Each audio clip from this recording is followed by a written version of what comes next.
Jesus é indomesticável. Palavras de sabedoria. Eu lembro que quando eu preguei isso, gerou escândalo para alguns. Como assim? Como é que você fala que Jesus é indomesticável? Vamos para o significado de indomesticável: aquele que não se pode domar, que não se pode deformar a sua identidade, aquele que não se pode domesticar os seus instintos ou a sua personalidade, aquele que não se pode moldar para dizer quem vai ser. Jesus, ele é indomesticável porque ninguém poderia moldá-lo, uma religião não conseguiria comprimi-lo, a perseguição não conseguiu pará-lo, o inferno não conseguiu detê-lo, a morte não conseguiu finalizar a sua história. Então ele é indomesticável porque ele é selvagem. Que é um animal selvagem? É aquele que não consegue, você não tem como mudar os instintos deles. O leão, ele é leão e pronto. Ele faz o que ele nasceu para fazer, porque é instintivo. Jesus, ele era indomesticável. Tem uma frase do Tim Keller, eu compartilhei alguns dias atrás, que falava que Jesus, ele era uma ameaça ao sistema. Você não crucifica caras legais, você crucifica ameaças. Jesus ameaçava o sistema, Jesus ameaçava a religião, Jesus ameaçava o templo, Jesus ameaçava a forma como pessoas, elas ganhavam coisas falando sobre Deus, mas não carregavam nada de Deus. Jesus, ele quando começa a estabelecer novas realidades, aqueles que falavam sobre milagres, mas não manifestavam milagres, aqueles que falavam sobre cura, mas não manifestavam cura, aqueles que falavam sobre redenção, mas não redimiam ninguém, eles começaram a ficar preocupados. Por quê? Porque ele não carrega só um discurso, ele é a própria mensagem. Jesus era uma falha no sistema. A Bíblia diz que quando ele ressuscita Lázaro, a religião entra em crise. Está na minha Bíblia e na sua. Jesus ressuscita Lázaro, os religiosos se reúnem, desesperados, falavam entre si: precisamos pará-lo, agora ele foi longe demais. Ele ressuscitou alguém, todo mundo vai começar a segui-lo. Os religiosos estavam desesperados. Por quê? Porque eles sabiam que o milagre de ressurreição era algo tão poderoso que só alguém em nome de Deus ou o próprio Deus poderia fazê-lo. Então, como eles não conseguiam manifestar o que Jesus manifestava, era mais fácil tentar parar o que Jesus fazia. Irmão, olha para mim, isso sempre aconteceu. Quem não consegue manifestar o que você pode manifestar vai tentar parar você. Você já viveu isso em alguma área da sua vida?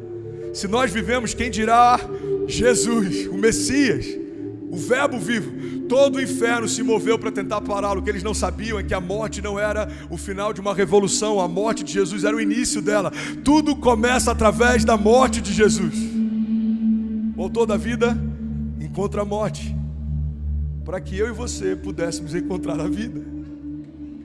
Você tem noção disso, irmão? A redenção é tão poderosa que ela fala a respeito da própria vida morrendo por você. Por amor a você, a vida morreu. Você está comigo? Diga amém. Quando a gente fala sobre esse Jesus evangélico e o Jesus de Deus, a gente precisa ter um entendimento que a gente sempre parte do pressuposto que todo mundo tem a mesma cosmovisão. Quando a gente fala de Jesus, todo mundo entende Jesus da mesma forma, mas essa não é uma verdade.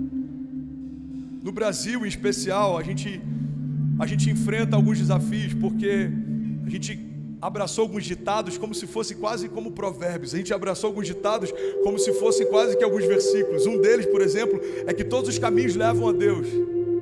Não são todos os caminhos que levam a Deus. A Bíblia diz que só tem um caminho que leva a Deus. Jesus é o único caminho que leva ao Pai. João 14,6. Respondeu Jesus: eu sou o caminho, a verdade e a vida, e ninguém vai ao Pai se não for através de mim. A gente costuma falar muito, ou grande parte de nós aqui costumava falar, que todos somos filhos de Deus. Mas também não é uma verdade. Não somos todos filhos de Deus, somos todos criação de Deus. Todos fomos criados pela mão dele. Mas a partir do momento que somos salvos pelo sangue de Jesus, aí sim nos tornamos filhos de Deus. João 1,10 diz: aquele que é a palavra estava no mundo, e o mundo foi feito por intermédio dele, mas o mundo não o reconheceu. Ele veio para o que era seu, mas os seus não o receberam. Contudo, aos que o receberam e aos que creram em seu nome, deu-lhes o direito de se tornarem filhos de Deus.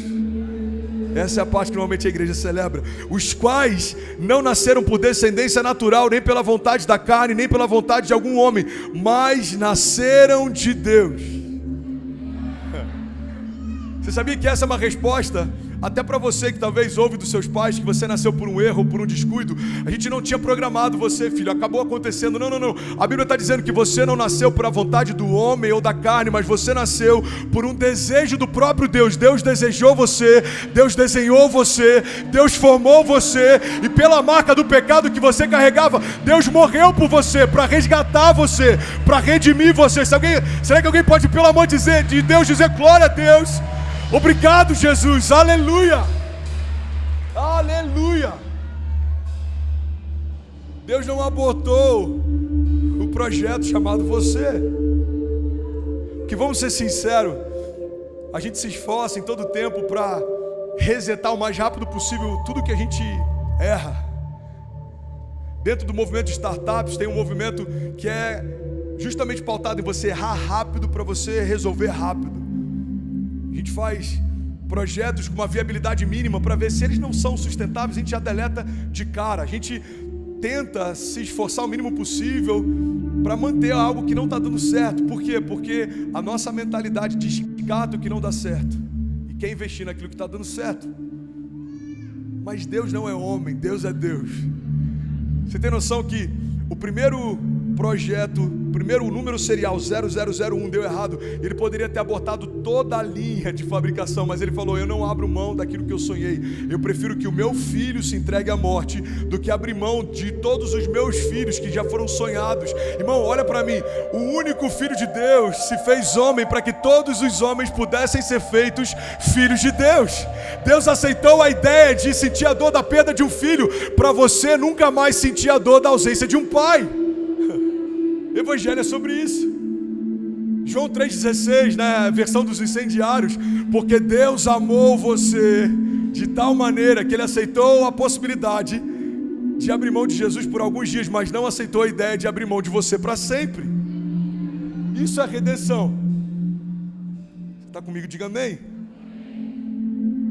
E é sobre esse Jesus que eu quero falar. Um Jesus que era indomesticável. Não é esse Jesus pintado no período renascentista, de olhos azuis e cabelos claros. Não, é um Jesus de pele marcada, de mãos calejadas, de pés cansados. É um Jesus que era simples, nasceu num lugar emprestado, foi sepultado num lugar emprestado. Era um Jesus que também tinha pulso firme. Quando entra na casa do seu pai e vê que estão fazendo comércio na casa de Deus, ele levanta as mesas e quebra tudo o que viu pela frente. O fato de Jesus ser empático com os pecadores não fez com que ele fosse omisso com o pecado. Ele é graça, mas também é juízo. Ele é amor, mas também é fogo consumidor. Ele é indomesticável, imparável, invencível. Palavras de sabedoria.